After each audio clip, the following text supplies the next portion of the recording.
Hello everyone, it's week 4 NFL preview, our first in-season content for this channel. I'm sorry it took so long, it should be very weekly by now.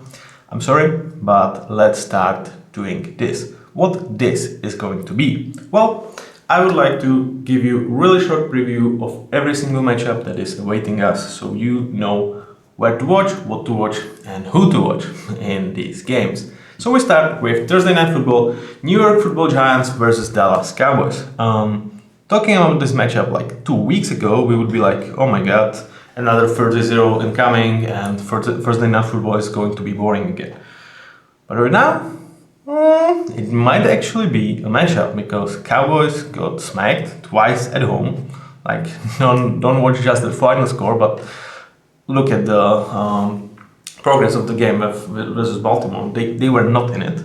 And Giants actually looked quite decent last 2 weeks. Mike Neighbors definitely helps this offense to get to a new level. And Daniel Jones, after his week 1 disastrous performance, it looks solid.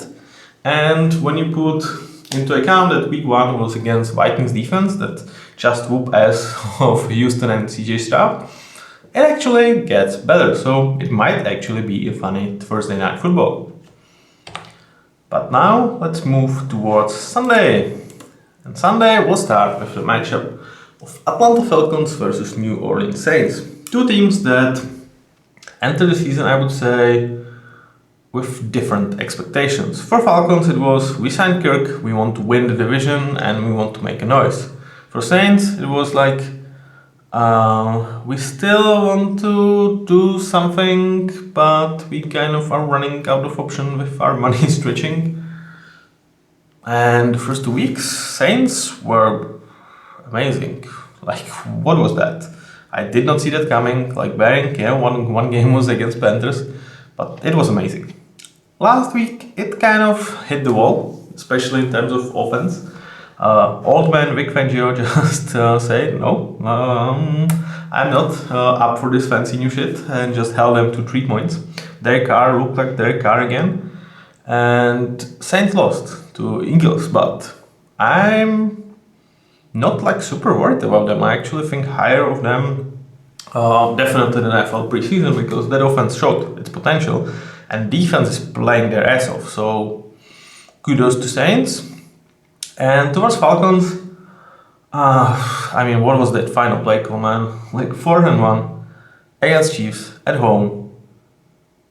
What are you doing running outside with Bijan? Like, come on. You paid Kirk 180 million. You lost 2 offensive linemen in that game. And for fuck's sake, you know Steve Spagnuolo is going to blitz. Like a toddler could tell you he's going to blitz. So what does it mean? On the line of scrimmage is going to be really freaking crowded. And you are calling a play that didn't work for you very well throughout the whole game, even when he's not blitzing, when he's not putting more bodies towards the line of scrimmage. I was so freaking disappointed by that play call. So as I'm overall for Atlanta offense, it's just not pretty. Let's hope that, Kirk gets more comfortable. But, I mean, so many playmakers. I mean, you have Bijan, you have Jay Lanner, you have Kyle Pitts, you have Tyler Archie. You have a lot of players. You have a great O-line. Like, this should not be the outcome of this offense. So, you need to get better. And I'm not saying I would lean towards Saints, but definitely, from preseason, Falcons are underperforming and Saints are overperforming. So it should be another quite a nice matchup. And actually a very important one in terms of the division title. Panthers versus Bengals. Oh my god, where the hell we are, where Panthers are actually team with better win record than the Bengals. And this game has just one storyline that's ended out on a revenge game. He actually came in for Bryce Young last week and looked really good. And Bengals, that defense, what is going on, man? I thought Lou Anarumo was going to fix this. They had one bad year. I'm like, okay. Burrow went down. It was all kind of weird year. But it's super bad. Against Chiefs, it kind of worked, as it always does for Bengals, yet they lost. The other two games just ugly. Like, Patriots offense looked actually decent against them, and what Jaden Daniels did to them was just like that. It's good that it was a late night game because it should not be broadcasted earlier that day. Like Bengals should be favorites, like absolutely should. Like that offense is humming. Like with T Higgins back, that's really nasty offense. But I mean, somehow, some way, like would I be surprised if Andy freaking Dalton and Panthers, who, like in 2 weeks, they looked like a team that would almost not make a playoff in college football. Like they looked so freaking bad. They were struck by injuries. Nothing was working. And barring they only beat Raiders, right? No, the Raiders that week before beat Ravens, but that's what you love about NFL. Like any given Sunday, anyone can beat anyone. Like that's an absolute thrill. Like, would I be surprised if Andy Dalton can do it? No, but like, yeah, Bengals just need to take care of their business. Vikings versus Packers. Oh, this one is being played at Lambeau, so sorry for like home away in this one. Is Jordan Love going to be back? And will it matter? Because like what Brian Flores is doing with the Vikings defense is just freaking exceptional. They just stop like like this. Texans feel like they hit the wall against the defense, and San Francisco, I mean, they kind of pushed, but really didn't get too much against the defense. And Sam Darnold, I think I told you guys, like that's what I am really against, signing average quarterbacks to big time deals. Because if you have right play call, if you have weapons, Sam Darnold costing $10 million a year can look better than Derek Carrs of the world and Geno Smiths of the world. And I love Geno, and he's playing really out of his mind. So on his level, let's say on his level, okay, he can look like even Kirk Cousins of the world, and he costs you $10 million. And it's like there's so many quarterbacks that kind of failed in one area because the circumstances were really stacking against them. So rather than signing up for good but never great, I'm all for just look for the upside or good with just much less of a pay. So Vikings, really surprised. This matchup is probably the best, one of the best that we will see on Sunday. And what a game to have Jordan Love back if he can play. So really great one. Hope you can enjoy this absolute rivalry. Texans versus Jaguars. I mean, is it Dougie P last game? Because I think it should. I honestly, when I watched Jaguars play Bills, I felt over halftime like I would put Mac Jones in and I would put Dougie P out. Like of course I wouldn't do it because humanly it's not cool, but that team just didn't freaking show up. They didn't freaking show up on a big stage of, it was actually Tuesday Night Football, right? Yeah. It was Tuesday Night Football. No, it was Monday. Oh, sorry, it was Monday. I'm sorry. sorry. It was Monday Night Football. They didn't freaking show up. They looked absolutely flat. For his whole coaching career in Jaguars, he could not fix the running game. It's absolutely atrocious. They cannot run the ball. They have a good running back. It's just they are scheming in the way that if they had like Lions offensive line, which is like saying we are better than you, and maybe it can work. But they just don't help the running game at all. Trevor Lawrence is playing bad. I will admit that as well. But I mean, that team just looks absolutely flat. It was their season. If last week wasn't their season line, this is definitely it. And going to Houston after they got kicked in the teeth, CJ Stroud throw his first interception after a while. I can imagine release just a small amount after places to go. And if they look anywhere close to what they look against Bills, in terms of they just didn't look like they care, I think that GP should be gone. I'm not sure who should replace him. I thought about Mike Vrabel. I'm not sure how the Titans connection would play the role, but I think he would be a good guy to turn the ship around, bring some toughness, and like man-up mentality into the room, but he's not an ideal guy to elevate. Not Jennifer Lawrence, Trevor Lawrence. I'm sorry. So I'm not sure like who to bring instead of him, but something needs to change. It's really freaking ugly. Like I would say that they are one of the two biggest disappointments so far in this year. I mean, Bengals being the second one. For the Texans, like they got their ass handed to them, like they don't know with Demico Ryans. I think that's definitely their worst game in a way, and I'm looking for a bounce back. Bears versus Rams. Injured versus. So Rams. Sorry guys, my cat.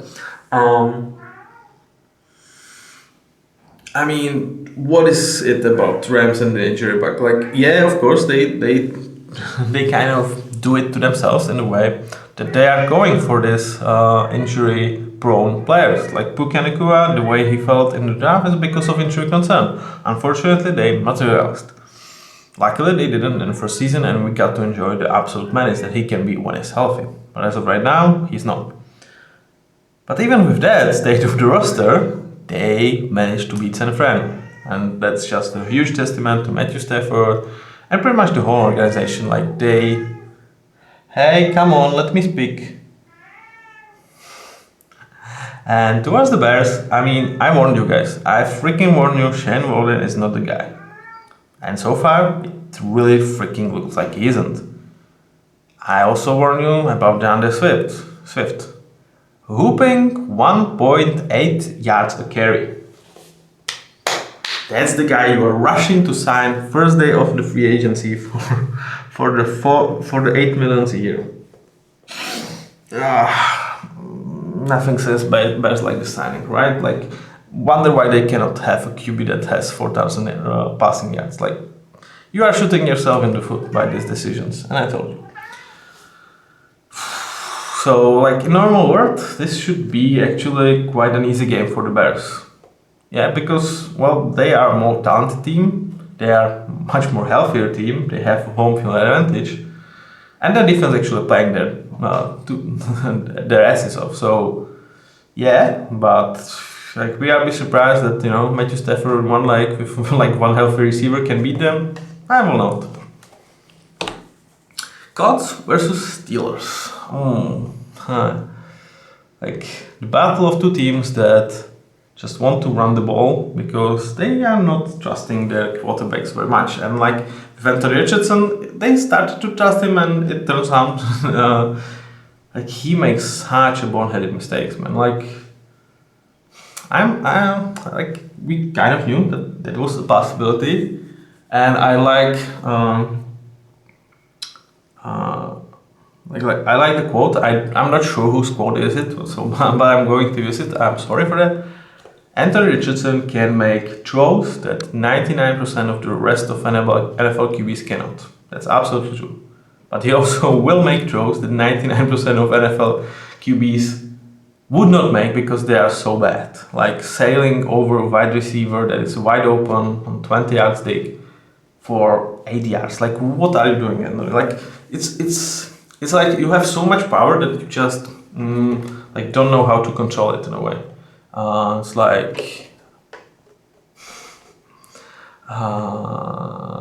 that. I'm not sure how do you call it in English? The creature or the state of like magical being that Dumbledore's younger sister became in Harry Potter universe, and the same like beast that Credence was in,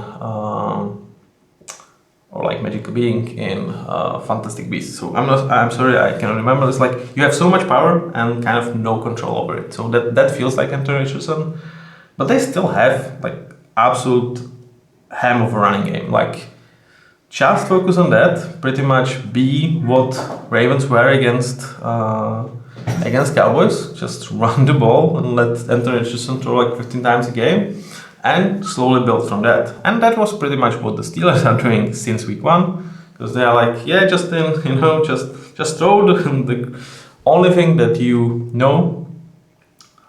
Make sure that you are not throwing mistakes, run the ball, run the ball, run the ball, and we will win by defense. Colts don't have that luxury. They need to win by their offense as well. So, really interesting matchup. I'm really looking forward to how Colts will actually utilize Richardson if they really try to do what Ravens did. Really, just don't let him make mistakes in a way. Let him run the ball. And it's kind of similar clash of two styles that could work. Steelers 3-0. I mean, Mike Tomlin does it again, right? It's not ugly. It's not fun to watch if you are not enjoying a hard, let's say really hard for games. That's effective, man. And we probably know the ceiling of this, but we also know the floor, and the floor is pretty damn good. Jets versus Broncos. What is that to say? Aaron Rodgers, last game, he looked like Aaron Rodgers again. Really great for Jets and their fans. They have 3 more days to prepare for this one. They are healthy on the offensive line, which is the major thing for them, because that line is really good, but it's really injury prone. So as long as they are healthy, that's a great thing. Their defense is steadily improving, but there is nowhere near the absolute menace that I expected them to be. Sauce Gardner is not playing like the corner that I put on the pedestal at all. So we will see about that.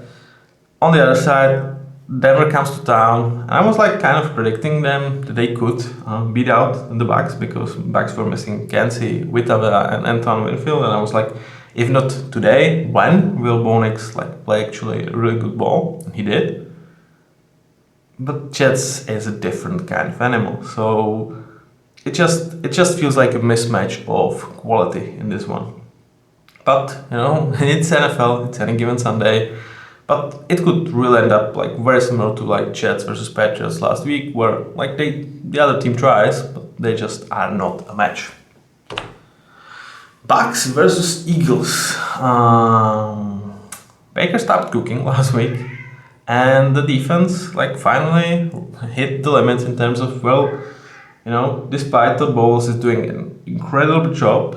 Sometimes you just need talent, and when the talent is in general kind of mediocre, and the 3 best players of this talent are on injury list, it's really so much that you can do about that. So Tampa will enter this week with the same thing, and they will probably need to win by their offense, which against the Eagles that show up big time defensively against the Saints won't be an easy job. But there is actually another way around this, and that's Jalen Hurts and his play, because he is making a lot of mistakes that defense can capitalize on.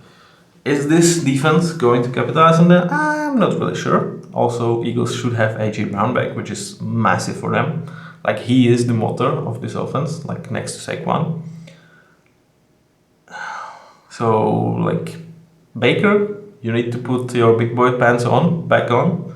Show us that week 1 and week 2 is who you are, or at least that's more who you are than what you showed week 3. And this should be a great game. Other than that, probably the discrepancy of the talent should favor Eagles a lot in this one. Cardinals versus Commanders. 2 fun QBs, Cliff Kingsbury, revenge game. 2 guys that can run, that can throw. Or at least in case of Jalen, we hope he can throw. We hope he can continue in his progress. And 2 teams, their offenses are much better than what their defenses are. So it should be a fun one. It should definitely be a fun one. But both teams on the defensive side of the ball, they do have a defensive-minded head coaches. So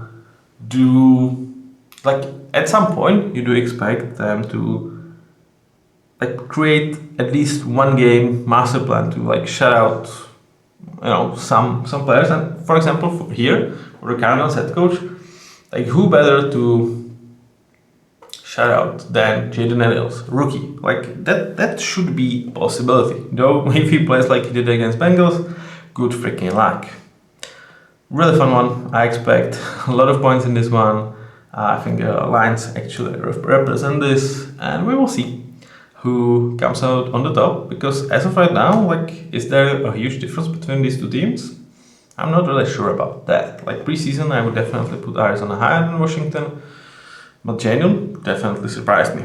Like I told you that I think he's going to look good, that he is going to give this team hope, but he's doing much more than that. So I'm not going to play like I was expecting this. But again, it's only 3 weeks, right? 49ers versus Patriots. It's like injured and good versus injured and bad. Like both teams are suffering a lot of injuries, but it should be an absolute mismatch in terms of quality, right? Like San Fran, despite having a lot of guys injured, they still have players that Patriots just don't.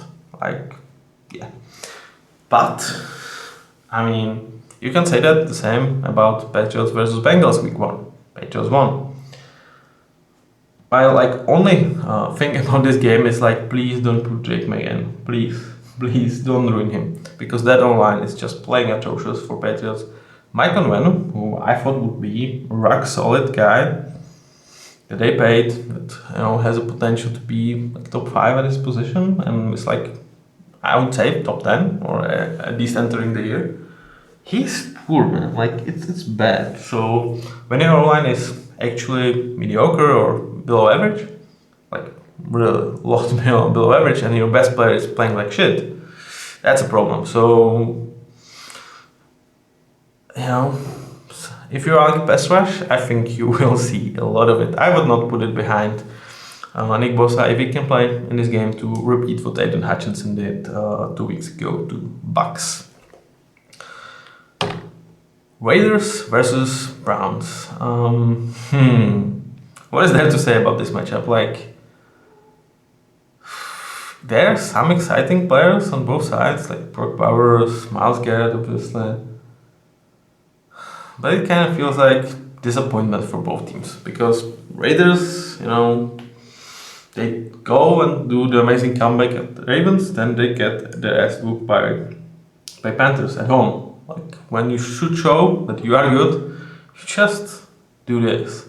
And Antonio Pierce, it's some of the players are making business decisions, which I can translate to they are not risking their bodies, they're just, we have our paycheck, let's not get injured in a way.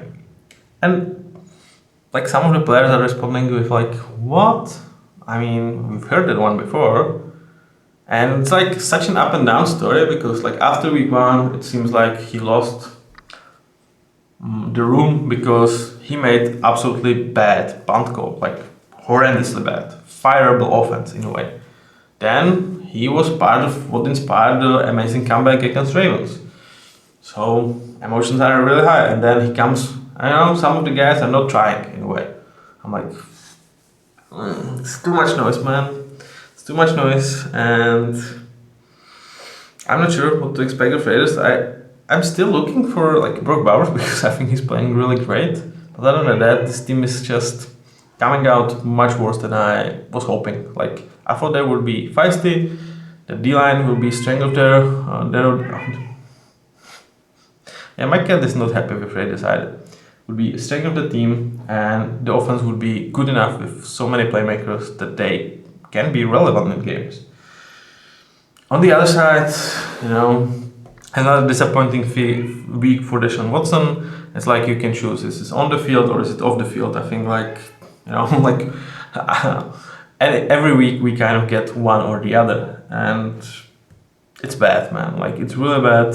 Both his off-field issue that they just keep on piling, but he's not good. He just isn't. And we've seen him being great, but it's been 4 years, man. It's been 4 years, and I know they are committed to him, but I'm starting to think usually, if you want to save the season, you probably need to put Jameis Winston in if like halftime of this game Deshaun Watson still looks like shit and you are losing. I think he would aspire, he would be like what Joe Flacco was to this team. Like, yeah, he can score some points, he will score some interceptions as well, but we can work as a defense with scoring 14 points or 17 points. We cannot work with like being much flatter than that. So really like disappointing matchup that kind of will tell a lot, I think, about the rest of the seasons for both of these teams. Chargers versus Chiefs. I mean, 1 week ago, this would be a really feisty matchup because Chargers really looked quite good in first 2 weeks, bang. Their opponents weren't the toughest ones, and Chiefs are like kind of, they are cruising in. Help from referees is pretty much their every week's business. And like exchange some of the plays and they could be 0-3. But they are 3-0. Chargers got the rest handed to them by the Steelers. They told them who is the little brother and big brother in this relationship in a way, because like Steelers are doing what you are trying to do, Chargers, for much longer, and they have a better personnel to do it. Also, they've lost several players in this game, including Justin Herbert. This could be ugly. But if Justin comes back, they always have an interesting matchup versus Chiefs. So maybe there could be some excitement. And if Easton Stick starts, I'm not sure. Like this could be a really like a weird game in which like they would clearly want to run the ball, and if that happens, and if they can do it and stay within distance, it could be actually a good game. But if they cannot like finish first 2 drives and Chiefs score 1 touchdown too, then they need to adjust. It could get ugly really freaking soon. The matchup we are waiting for: 1-2 Ravens versus 3-0 Bills. And I know 1-2 Ravens does not sound great or scary, but trust me, Ravens are good. But what the Bills are doing, they are impressive. Josh Allen is clearly the MVP after 3 weeks. There just can't be any conversation about that. He's playing like the best player in the NFL right now. Absolutely. Like, kudos to him. He's not making mistakes. He's just toying with the defense. Yeah. But the Ravens, I mean, finally, they kind of realize, well, we have 3 great tight ends. We have Hunter, Derrick Henry, and we have Lamar Jackson. How about we run the goddamn ball? Yeah, and it worked. I mean, bearing it's Dallas and pretty much everyone can run on them. But yeah, that's your recipe for success. Not like letting Lamar throw 40 times a game. Let him throw 25 times, run the ball with him, and just smash the other teams. With the Bills, I mean, I was like, you get a touchdown, no, you get a touchdown, you get a touchdown. And like Josh Allen saying, like, everybody can get and eat at our table, which some interpreted as dick to Stephon Diggs. But he said, no, I still love him. I'm like, yeah, but you are probably not sorry that he's gone, because there is no nonsense in Buffalo. They absolutely cleared that roster from like disruptive talent, very great talent, especially with Stephon. And they are kind of like, yeah, our main guy is Josh. With Joe Brady, let's make them do their magic. On the other side, McDermott will doing a lot with young players on the defense. Like, you have to give him credit for that, absolutely.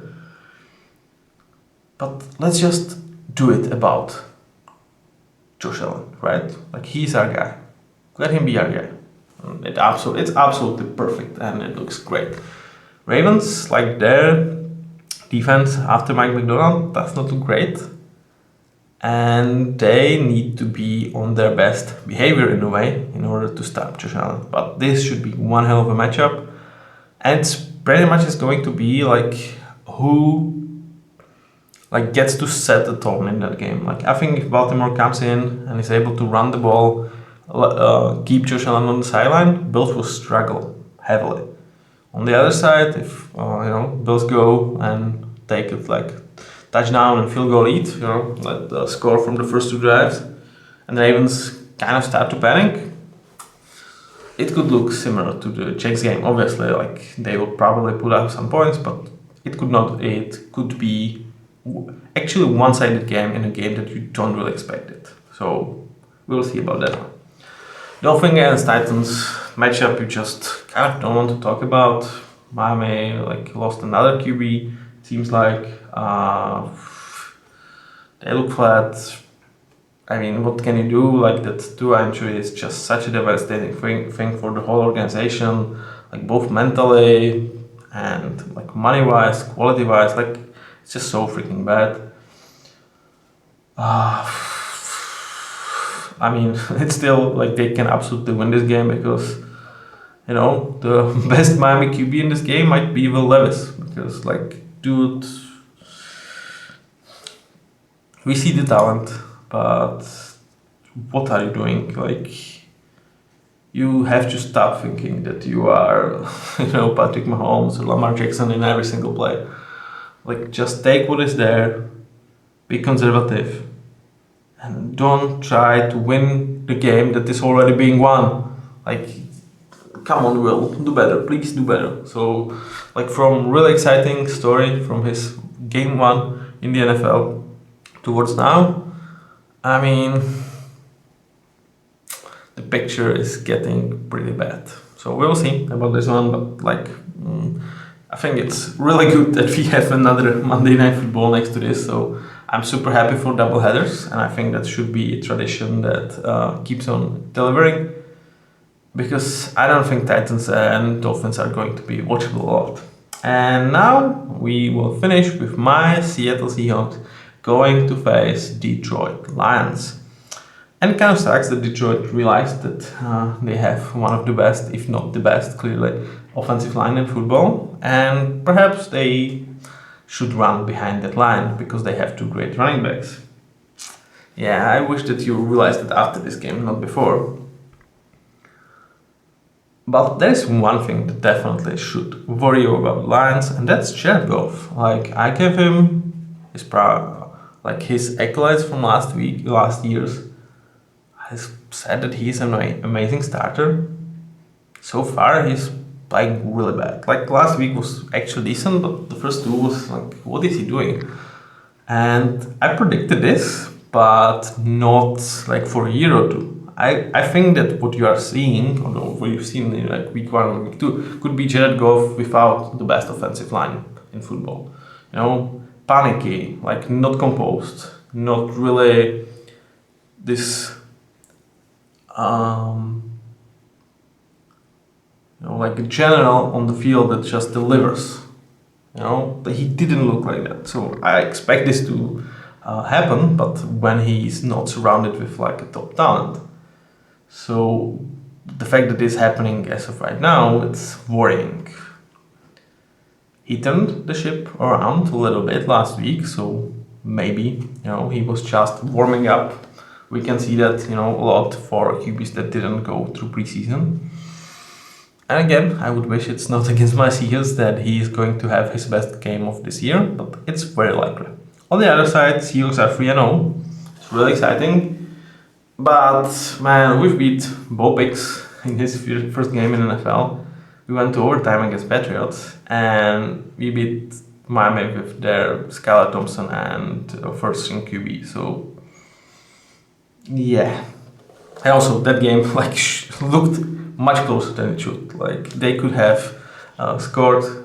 Score would be 17-10, like entering fourth quarter, despite like the difference between these teams were like this big. So yeah, not really super happy about the way that we just struggled to put this game into bed. Now is the time to show. Like this is by far the toughest opponent for the Seattle. This is the one that we had to really exceptional game last year. I think it was like 33-39 something, or 32-38, something crazy like that. It went to overtime. It was a really exceptional game, and Gino, like so far everybody's been praising you, and I would be definitely the one to do the same. Like Gino's playing really good. Now it's the time to show it against a great team. Let us win this game. So that's your whole week 4 preview. I think there are some very interesting games. There are games I probably won't even watch highlights of, like, unless something about the score or some storylines will tell me it was better than I expected. But man, like, what a fun 3 weeks it was for NFL. Like, the fact that really anyone can beat anyone just still remains the fact for this league. And I love it, man. I freaking love it. So thank you very much for listening or watching, and see you with the next one. Bye bye.